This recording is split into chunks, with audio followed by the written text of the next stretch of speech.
Bal'inaan akka naannoo Oromiyaatti hojjetamaa jiru hojiiwwan gurguddaan sadii jiru. Gara damee misooma midhaanii yookaan immoo damee akka ekstenshinii qonnaatti jechuudha. Hojiin sadan kun hojiin sassaabbii qamadii jallisii jira, hojiin qophii fi facaasaa qonna arfaasaa jira. Itti aansee immoo hojii qonna gannaati jechuudha, hojii guddicha. Kanaaf hojiiwwan yeroo ammaa hojjetamaa jiran tokko hojiiwwan bara kana karoorsin irratti sosochii uumuun sadarkaadhaan raawwatamee jira. Sosochii gaafa jedhu mobilaayizeeshiniin akkaataa kamiin bara kana hojii karoora guddaa karoora akka biyyaatti akka naannootti qabanne naannoon Oromiyaa gahee guddaa qaba waan ta'eef karoora kana milkeessuudhaaf akkamitti sochoona akka jedhuu fi isarratti marii bal'aan haga gadii ta'e qonnaan bulaatti taasifameera. Ogeessa hooggansa akka hirmaachise jechuudha. Isaan alatti hojiin guddaan yeroo ammaatitti naannoo qamadii jallisiitti wal qabatee jiru. Qamadii jallisii illee sassaabbiin isaa almost eegalameera jechuudha godinaalee hundatti.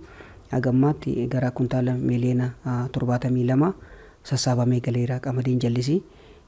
Lafa hektaara miiliyoona 2.1 irraa kuntaalli gara miiliyoona 72 sassaabamee galeera. Kuuwwan akkaatuma tartiiba facaasaa isaatiin yeroo dhiyoo keessatti sassaabamanii kan xumuraman ta'u jechuudha.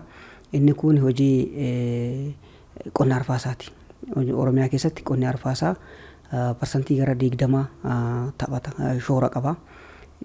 Arfaasaan kun wabii nyaataa mirkaneessuu keessatti, carraa hojii uumuu keessatti, carraa hojii qofaa miti, tasgabbii gabaa uumuu keessatti illee shoora guddaa qaba. Oomishni arfaasaa irraa argamu yeroo oomishni bal'aan gabaa irratti dhiyaannetti gahaa waan ta'eef jechuudha. Kanaaf godinaalee Oromiyaa 11 keessatti bal'inaan oomishama. Keessattuu godinaalee kibba Oromiyaa akka Booranaa akka Gujiiwwan godina Gujii lamaan dabalataan godinaalee Baalee lamaan irratti, Arsii lamaan fi Harargee lamaan irratti dabalataan Shawaa Kaabaat irratti godinaalee 11 kana irratti arfaasaan bal'inaan misoome jechuudha. Bara kana lafa gara hektaara miiliyoona 1.9 oliiti kan misoomsuudhaaf karoorfame. Lafa hektaara miiliyoona 1.9 keessaa hagammaatti lafti hektaara miiliyoona 1,650 ol sanyii garaagaraatiin faca'ee jira jechuudha. Lafti hektaarri miiliyoona 1,650 kun egaa jiidhinsa argame kana fayyadamuudhaan qonnaan bultoonni dafanii tooftaa qophii lafaa isaanii dursanii qopheessanii akka facaasan taasifame. Walumaa galatti facaasan arfaasaa kenna parsantii 87 argisiisa jechuudha.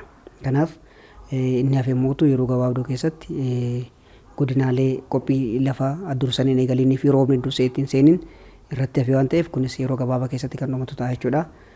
Kanaaf inni faca'e kunuunsi isaa eegalameera. Keessattuu yuuriyaa yookaan immoo xaa'oo marsaa duraa itti godhuun barbaachisaa waan ta'eef xaa'oon sun itti godhamaa jira. Inni biraa sakatta'insi farra dhibee farra ilbiisaa sakatta'insa gaggeessuudhaan sakatta'insi gaggeeffame booddee kunuunsi barbaachisaan aramuun shoggaruun dhibeewwan to'achuun ilbiisota to'achuun hojiin kun cimee kan itti fufee ta'uu isaati. Keessattuu yeroo ammaatti midhaan sadarkaa guddinaarra eegale jira. Kunis sadarkaa biqilaatirra jira jechuudha arfaasanii.